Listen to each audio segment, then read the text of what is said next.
ఏ చిన్న తప్పైనా సరే, అది ఎవరైనా సరే, ప్రైమ్ మినిస్టర్ అయినా సరే, ప్రెసిడెంట్ అయినా సరే, ఎవరైనా సరే తప్పు చేశారంటే అది వెంటనే సోషల్ మీడియా ప్లాట్ఫామ్స్లో వచ్చేస్తుంది. 2025 ముందు వరకు ఏ విధంగా ఉండింది అంటే, ఈ ఇండియన్ పాలిటిక్స్ అంటే it is focused mainly on ఒకటి విన్నింగ్ ఎలక్షన్స్ విన్ అవ్వడం, ఇంకొకటి కోయలేషన్స్ని తీసుకురావడం, ఇంకొకటి ఏంటి అంటే ఐడెంటిటీస్ అనమాట.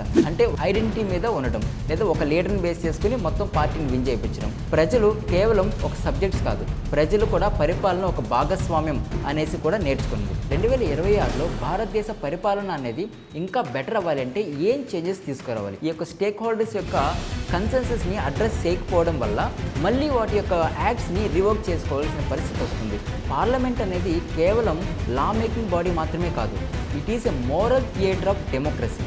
2025లో చాలా మేజర్ పొలిటికల్ చేంజెస్ అనేది వచ్చింది. ఇప్పుడు ఇంతకుముందు వరకు ఏంటి అంటే ఒక స్కీమ్ని లాంచ్ చేస్తే అది ప్రాపర్గా బెనిఫిషియరీ దగ్గరికి వెళ్తుందా లేదా పీపుల్ కూడా భయపడుతూ ఉన్నారు, which is very dangerous to a democratic country. ప్రజాస్వామ్యం ఎప్పుడు చనిపోతుందంటే ప్రజలు ప్రశ్నించడం మానేసినప్పుడు, పాలకులు వినడం మానేసినప్పుడు. ఈ రెండు కేస్ స్టడీస్ని బట్టి మనకి ఏమర్థమవుతుంది? 2025లో చాలా మేజర్ పొలిటికల్ చేంజెస్ అనేది వచ్చింది. ముందుగా అందరికీ వెరీ హ్యాపీ న్యూ ఇయర్. అయితే 2025 సంవత్సరంలో ఇండియా ఏం అచీవ్ చేసింది, ఇండియా యొక్క ఫెయిల్యూర్స్ ఏంటి, ఆ అచీవ్మెంట్స్ అండ్ ఫెయిల్యూర్స్ నుంచి ఇండియా ఏం లెసన్స్ నేర్చుకునింది, ఆ లెసన్స్ని 2026లో ఏ విధంగా ఇంప్లిమెంట్ చేస్తే బెటర్ గ్రోత్ అనేది అచీవ్ చేయగలుగుతుందో చూద్దాం. సో ఇది ఒక సిరీస్ ఆఫ్ వీడియోస్. ఈ వీడియోస్లో ఏంటి అంటే ఇండియా 2025లో పొలిటికల్గా, ఎకనామికల్ పరంగా, ఎడ్యుకేషనల్ పరంగా, సొసైటల్ పరంగా, టెక్నాలజికల్ పరంగా, సెక్యూరిటీ పరంగా ఏం అచీవ్ చేసింది, ఎక్కడ ఫెయిల్యూర్ అయింది, అండ్ ఈ అచీవ్మెంట్స్ అండ్ ఫెయిల్యూర్స్ దగ్గర ఏం నేర్చుకునిందో ఈ వీడియోలో చూద్దాం. Hello everyone, welcome to Harikatha times. ముందుగా మనం ఇండియా యొక్క పొలిటికల్ జర్నీ 2025లో ఏ విధంగా అయిందో చూద్దాం. భారతదేశ రాజకీయ వ్యవస్థ అనేది ఒక నది లాంటిది. కొన్నిసార్లు ప్రశాంతంగా ప్రవహిస్తుంది, కొన్నిసార్లు ఉప్పొంగి మరీ ప్రవహిస్తుంది. ఎగ్జాక్ట్గా ఇదే విధంగా ఫిబ్రవరి 2025లో ఢిల్లీ లెజిస్లేటివ్ అసెంబ్లీ ఎలక్షన్స్లో ఇదే విధంగా జరిగింది. ఆఫ్టర్ 27 years తర్వాత ఎలక్షన్ కమిషన్ ఆఫ్ ఇండియా జనవరిలో ఎలక్షన్ షెడ్యూల్ని రిలీజ్ చేసింది ఢిల్లీ లెజిస్లేటివ్ అసెంబ్లీ ఎలక్షన్కి సంబంధించి. అయితే ఫిబ్రవరి 5న ఎలక్షన్స్ జరిగింది, ఫిబ్రవరి 8న దాని యొక్క రిజల్ట్స్ అనేది అనౌన్స్ చేసింది. 27 years తర్వాత బీజేపీ మళ్ళీ అధికారంలోకి వచ్చింది. ఒకసారి ఎలక్షన్ రిజల్ట్స్ చూసుకున్నట్లయితే ఇక్కడ 70 స్థానాలకు గాను బీజేపీ 48 విన్ అయింది. ఆమ్ ఆద్మీ పార్టీ కేవలం 22 మాత్రమే గెలిచింది. దీంతో బీజేపీ ఆఫ్టర్ 27 years తర్వాత అధికారాన్ని చేపట్టుకునేది. అండ్ రేఖా గుప్తా గారు ఢిల్లీకి చీఫ్ మినిస్టర్గా ఎన్నికయ్యారు. ఈ ఢిల్లీ అసెంబ్లీ ఎలక్షన్స్లో మనం ఒకటి గుర్తుపెట్టుకోవాలి, అది ఏంటి అంటే ఇక్కడ ఆమ్ ఆద్మీ పార్టీ ఓడిపోవడానికి 3 reasons. ఒకటి శేష్ మహల్ కాంట్రవర్సీ. ఇది సింపుల్గా ఏంటంటే చీఫ్ మినిస్టర్ ఉండడానికి ఒక రెసిడెన్సీ పైన ఎక్కువ ఖర్చు పెట్టడం గవర్నమెంట్, ఇది ఒకటి. ఇంకొకటి ఇంపార్టెంట్ ఏంటంటే లిక్కర్ పాలసీ. ఈ లిక్కర్ పాలసీ వల్లనే చాలా పెద్ద స్కామ్ అనేది నడిచింది. ఆ స్కామ్ అనేది తెలంగాణ మీద కూడా ఎఫెక్ట్ అనేది చూపించింది. అండ్ నెక్స్ట్ ఇంకొకటి ఏంటంటే సివిక్ సెన్స్. సో ఢిల్లీ అంటేనే ఎడ్యుకేషన్, హెల్త్కి చాలా పాపులర్ వాటి యొక్క పాలసీస్ కానీ. అయితే వేస్ట్ వాటర్ మేనేజ్మెంట్లో కానీ, నెక్స్ట్ ఎయిర్ పొల్యూషన్లో కానీ ఢిల్లీ అనేది స్టిల్ విఫలమైంది. ఆమ్ ఆద్మీ పార్టీ మెయిన్గా ఫెయిల్ అవ్వడానికి ఇంకొక ఇంపార్టెంట్ రీజన్ ఏంటంటే వాటర్ని ప్రాపర్గా అడ్రస్ చేయకపోవడం. నేను ఢిల్లీలో ఉన్నప్పుడు 2017-18 టైం పీరియడ్లో 20 liters drinking water can 110 rupees. ఇక్కడ మనకి 5 rupeesకి 10 rupeesకే దొరుకుతుంది. బట్ అదే ఢిల్లీలో 110 rupees. అదే నార్మల్గా బిస్లరీ అయితే 180-200 rupees 20 liters drinking can. And ఇంకా స్నానం చేసుకోవడానికి వీటికైతే ఈ సమ్మర్ సీజన్లో ఒక్కొక్కసారి 3 days 4 days కూడా అసలు వాటరే రావు. ఇంత వాటర్ స్కారిసిటీ ఉంటుంది. ఆ స్కారిసిటీని ఆమ్ ఆద్మీ పార్టీ ప్రాపర్గా అడ్రస్ చేయలేకపోయింది. ఇది one of the main reason ఆ గవర్నమెంట్ ఓడిపోవడానికి. ఇంకొక కేస్ స్టడీ చూద్దాం. అది బీహార్. లేట్ 2025లో జరిగింది బీహార్లో ఎలక్షన్స్. అండ్ మన ఇండియాలోనే యంగెస్ట్ నేషన్ ఏది అంటే బీహార్. ఇక్కడ బీహార్లో ప్రజలు ఒక యావరేజ్ ఏజ్ చూసుకున్నట్లయితే 25 years. బీహార్ అనేది అంత యంగెస్ట్ స్టేట్. బీహార్లో కూడా ఎలక్షన్స్ జరిగాయి. అండ్ ఈ ఎలక్షన్స్లో అగైన్ బీజేపీ విన్ అయింది. మొత్తం 243 seats ఉంటే ఆ 243 seatsకి 202 seats BJP and JDU alliance అనేది విన్ అవ్వడం జరిగింది. దీంతో మళ్ళీ అక్కడ బీజేపీ ఫామ్లోకి వచ్చింది. ఇక్కడ బీజేపీ విన్ అవ్వడానికి ముఖ్యంగా చూసుకున్నట్లయితే ఈ మైగ్రేషన్ ఇష్యూస్ని అడ్రస్ చేయడం, ప్రాపర్ వెల్ఫేర్ స్కీమ్స్ని పుష్ చేయడం, దీనివల్ల అక్కడ బీజేపీ అనేది విన్ అవ్వడం జరిగింది. ఈ రెండు కేస్ స్టడీస్ని బట్టి మనకి ఏమర్థమవుతుంది?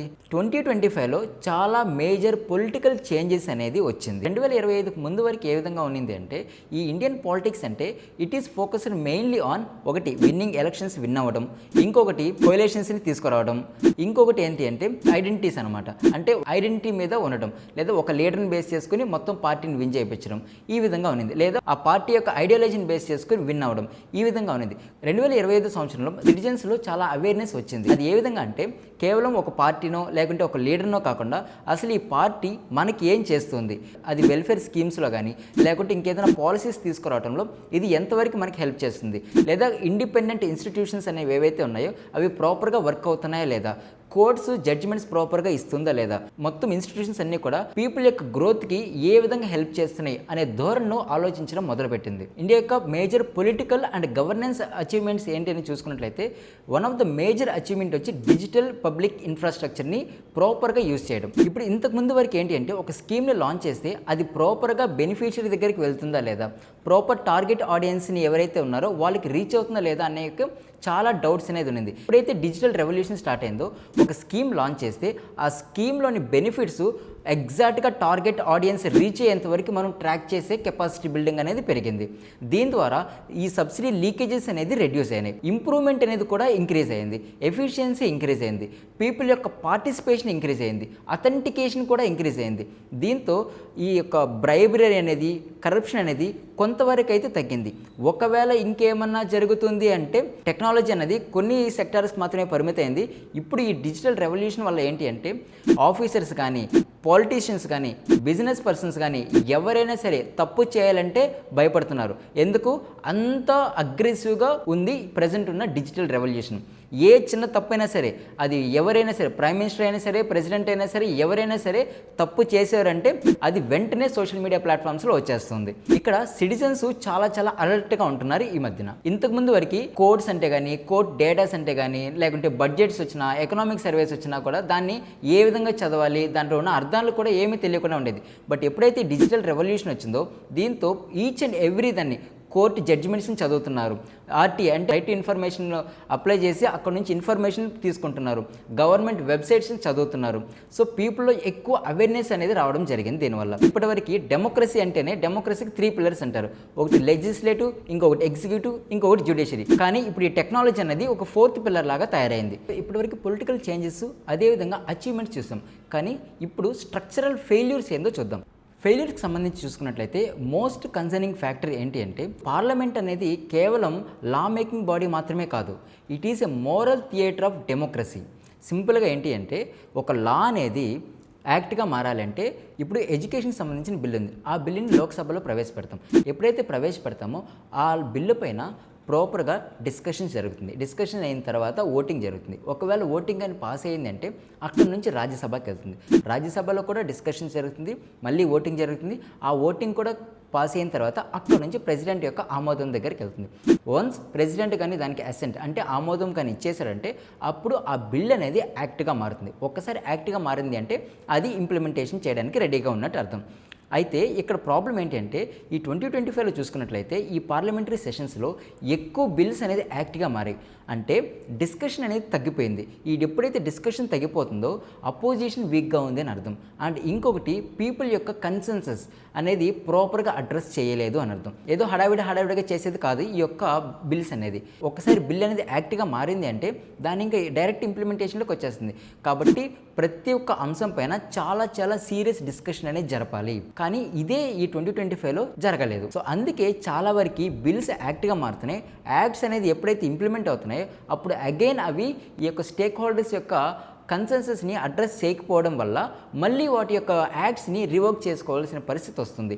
దీనివల్ల పార్లమెంటరీ సెషన్స్లో ఎంత సమయం వృధా అవుతుంది చెప్పండి. అండ్ ఇంకొకటి సెంటర్కి స్టేట్కి మధ్య ఉన్న ఈ ఫెడరల్ స్ట్రక్చర్ అనేది ఏదైతే ఉందో ఇది వైడన్ అవుతూ వస్తుంది. ఎందుకంటే స్టేట్ యొక్క యాస్పిరేషన్స్ సెంటర్కి మ్యాచ్ అవ్వకపోవడం వల్ల ఈ యొక్క గ్యాప్ అనేది వైడ్ అవుతూ వస్తుంది. అండ్ ఇంకొక ఇంపార్టెంట్ కన్సర్న్ ఏంటి అంటే స్టేట్ సిటిజన్స్ మీద ఎక్కువగా నిఘా పెట్టడం, అంటే డిజిటల్ ప్రైవసీని బ్రేక్ చేయడం అనమాట. రీసెంట్గా కూడా ఒక యాప్ అనేది గవర్నమెంట్ ఇన్సిస్ట్ చేసింది ఖచ్చితంగా ఉండాల్సిందే అనేసి. అది పీపుల్ యొక్క ప్రైవసీని అడ్డుకుంటున్నట్టు, పీపుల్ యొక్క రైట్ టు ప్రైవసీని హాల్ట్ చేస్తున్నట్టు అవుతుంది. సో దీనివల్ల ఏంటంటే ప్రజల్లో కూడా ఫీర్ ఆఫ్ సర్వేలెన్స్ అనేది ఎక్కువ అవుతుంది. అంటే మన కన్సర్న్ లేకుండా గవర్నమెంట్ మన పైన ఎక్కువ నిఘా పెడుతుంది.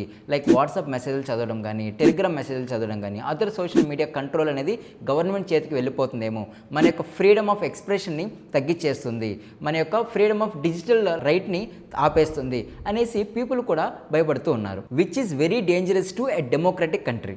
ఇండియా ఈ 2025లో ఏం లెసన్స్ నేర్చుకున్నది? ఫస్ట్ వన్, పొలిటికల్ పవర్ అనేది ఒక పర్సన్ దగ్గర లేదా ఒక పార్టీ దగ్గర ఉండకూడదు, దీన్ని ఎప్పటికప్పుడు నియంత్రిస్తూ ఉండాలి అనేది నేర్చుకున్నది. సెకండ్ వన్, ఫెడరలిజం అన్నది ఒక అబ్స్టెకల్ కాదు, ఇది ఒక ఆస్తి అనేసి గుర్తుపెట్టుకోవాలి. అదే సెంటర్ స్టేట్ రిలేషన్షిప్ అన్నది.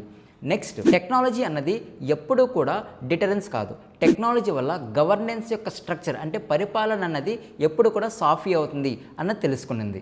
అండ్ ఇంకొకటి, ప్రజలు కేవలం ఒక సబ్జెక్ట్స్ కాదు, ప్రజలు కూడా పరిపాలన ఒక భాగస్వామ్యం అనేసి కూడా నేర్చుకుంది. 2026లో భారతదేశ పరిపాలన అనేది ఇంకా బెటర్ అవ్వాలంటే ఏం చేంజెస్ తీసుకురావాలి? ఫస్ట్ వన్, ఏదైనా ఒక పాలసీస్ తీసుకొస్తున్నప్పుడు ఆ పాలసీ పైన లాంగర్ డిబేట్స్ అనేది ఉండాలి అండ్ స్ట్రాంగ్ కమిటీస్ అనేది దానిపైన వేయాలి. అండ్ ఇంకోటి, రెస్పెక్ట్ఫుల్ అపోజిషన్ ఉండాలి, స్టేట్కి ఎక్కువ అటానమీ కల్పించాలి అండ్ ఫండ్ షేరింగ్లో కూడా ట్రాన్స్పరెంట్గా ఉండాలి. డిజిటల్ ప్రైవసీ కానీ, అదేవిధంగా freedom of expression, freedom of స్పీచ్లో ఎక్కువ ప్రైవసీని సేఫ్ గార్డ్ చేయాలి. యూత్ ఎంగేజ్మెంట్ అనేది ఎక్కువ ఉండాలి, సివిల్ సొసైటీ ఇన్క్లూషన్ అనేది ఎక్కువ జరగాలి. ఎప్పుడైతే వీటన్నిటిని అడ్రస్ చేయగలుగుతామో మన యొక్క గవర్నెన్స్ స్ట్రక్చర్ అనేది ఇంకా బెటర్గా ఇంప్రూవ్ అవుతుంది 2026లో. ప్రజాస్వామ్యం ఎప్పుడు చనిపోతుందంటే ప్రజలు ప్రశ్నించడం మానేసినప్పుడు, పాలకులు వినడం మానేసినప్పుడు. ఈ 2026లో ఈ గవర్నెన్స్ స్ట్రక్చర్ అనేది ఇంకా బెటర్ అవ్వడానికి ఏ టైప్ ఆఫ్ పొలిటికల్ చేంజెస్ తీసుకురావాలో ఖచ్చితంగా మీ యొక్క సజెషన్స్ని కమెంట్ సెక్షన్లో తెలియపరచండి. అండ్ ఈ వీడియో నచ్చితే లైక్ చేయండి, షేర్ చేయండి and please do subscribe to Harikatha times. And next వీడియోలో సొసైటీ పరంగా ఏ విధంగా చేంజెస్ జరిగింది 2025లో డిస్కస్ చేద్దాం. అప్పటి వరకు నమస్కారం.